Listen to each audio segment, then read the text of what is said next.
Et surtout, ce sera, je pense, inachevé. Ça, c'est important.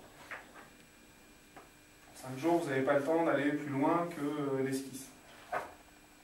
Donc là, je vous montre une toute petite esquisse. Je vais faire passer le livre de Rubens, qui est intéressante parce que justement, c'est un travail d'esquisse, un travail préparatoire, donc tout n'est pas fini. Donc les visages, il n'y a pas forcément le visage, il y a juste la forme de la tête.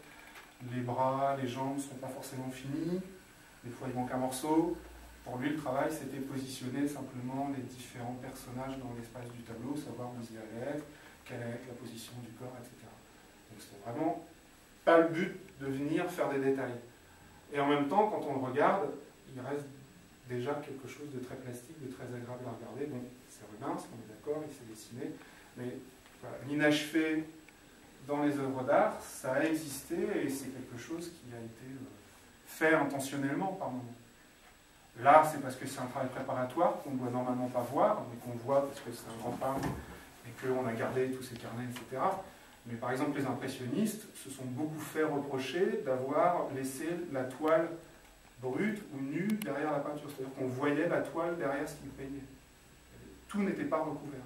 Ça, c'était considéré comme une horreur absolue. C'était un manque de métier de la part de ces peintres-là. Mais eux voulaient ça parce que c'était ce qui permettait de faire comprendre qu'ils travaillaient dans la captation de l'instant, donc quelque chose d'extrêmement rapide.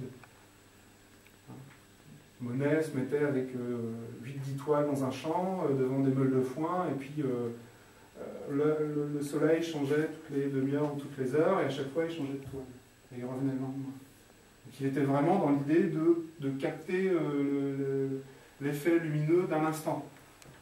Donc si la toile, elle, n'était pas totalement recouverte de 200 couches de peinture avec sa couche de vernis comme il se doit, c'était pas grave, au contraire.